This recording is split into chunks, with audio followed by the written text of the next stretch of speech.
నమస్తే అండి, నేను రజా. మనందరూ కూడా తెలిసిందే, అమెరికాకి వెళ్ళేది కానీ లేదా యూకేకి కానీ కెనడాకి కానీ వెళ్ళేది చదువుకొని పైకి రావాలని, డబ్బు సంపాదించుకోవాలని. కానీ అక్కడికి వెళ్ళి అనవసర విషయాల్లో తలదూర్చుకొని లేదంటే మరి మన కాలం కలిసినాక మరేమో తెలియదు, కొన్ని సందర్భాల్లో గన్నులతో పేలుస్తూ ఉంటారు, చచ్చిపోయి విగత జీవులుగా మన శరీరాలను చనిపోయినటువంటి వ్యక్తి శరీరాన్ని భారతదేశానికి తీసుకురావడం. కెనడాలో ఇప్పుడు రెండు వర్గాల మధ్య గొడవ కాల్పులు జరగగా భారతీయ సంతతికి సంబంధించినటువంటి ఒక భారతీయ యువతి మృతి అయిందనమాట, చనిపోయింది. సో కెనడాలో గత కొంతకాలంగా హిందూ దేవాలయాలు, ప్రార్థనా స్థలాలపై వరుసగా జరుగుతున్న దాడులు అక్కడ నివసించేటటువంటి భారత సంతతి ప్రజలపై తీవ్ర ఆందోళనకు గురి చేస్తున్నాయి. ఇటీవల కాలంలోనూ భారతీయుడు కత్తితో పొడిచిన ఘటన చోటు చేసుకోగా తాజాగా మరో ఘటన వెలుగులోకి వచ్చింది. కెనడాలోని ఒంటారియా రాష్ట్రంలో జరిగినటువంటి కాల్పుల ఘటనలో ఒక భారతీయ విద్యార్థిని ప్రాణాలు కోల్పోయింది. ఈ విషయం టొరంటోలోని భారత రాయబారి కార్యాలయం అధికారికంగా వెల్లడించడం జరిగింది. హోమిల్టన్ నగరంలో కాలేజ్ చదువుతున్నటువంటి హర్సిమ్రత్ రంధావా అనే విద్యార్థిని బస్సు కోసం స్థానిక బస్టాప్ వద్ద వేచి చూస్తూ ఉండగా ఈ ఘటన జరిగింది. అదే సమయంలో కారులో వచ్చినటువంటి ఓ దుండగుడు బస్టాప్ వద్ద నిలబడి ఉన్నటువంటి మరో వాహనాన్ని లక్ష్యంగా చేసుకుని కాల్పులు జరిపాడు. అయితే దురదృష్టవశాత్తు ఒక బుల్లెట్ ప్రమాదవశాత్తు ఈమెకు తగిలింది. సమాచారం అందుకున్నటువంటి పోలీసులు ఘటనా స్థలానికి చేరుకోగా ఆమె రక్తపు మడుగులో ఉండడాన్ని గమనించినారు. వెంటనే ఆమెను సమీప ఆసుపత్రికి చేర్చగా అప్పటికే మృతి చెందినట్లు వైద్యులు చెప్పడం అయితే జరిగింది.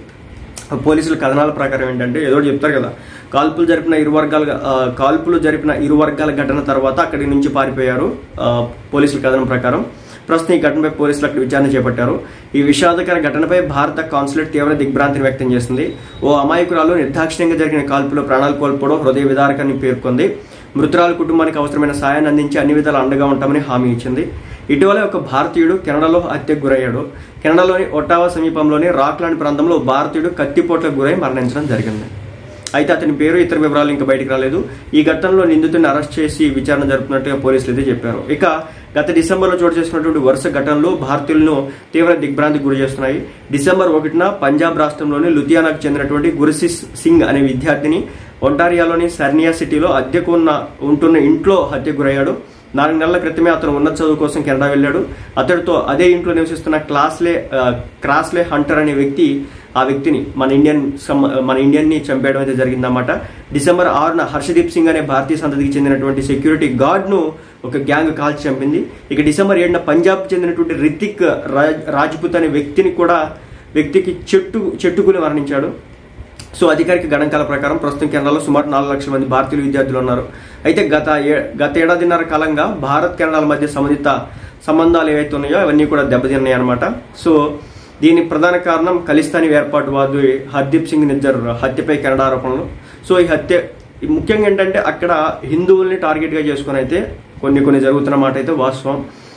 ఎవరైతే ఈ హర్దీప్ సింగ్ నిజ్జర్, వీళ్ళకి ఏం కావాలంటే ఖలిస్తానీ ఉద్యమకారులు. సో వీళ్ళకి ప్రత్యేక దేశం కావాలి, మన దగ్గర ఉన్నటువంటి పంజాబ్ ఏదైతే ఉంటుందో దాన్ని తీసుకోవాలని వీళ్ళకి ఒక కోరిక. సో మొత్తానికైతే మన దేశం మీద అనేక రకాల సంఘ విద్రోహ శక్తులకైతే వీళ్ళు పాల్పడడం అయితే జరుగుతుందన్నమాట. వీడే కాదు, ఇంకా ఎవరో పంక్తు అని చెప్పేసి ఒకతను ఉన్నాడు. సో ఇలా చాలా మంది అయితే ఉన్నారు. మరి ముఖ్యంగా కెనడాలో ఈ కమ్యూనిటీ చాలా ఎక్కువ మొత్తంలో ఉంది. అదే విధంగా వీళ్ళు అక్కడ రాజకీయాలను శాసించే స్టేజ్కి వచ్చేసినారనమాట.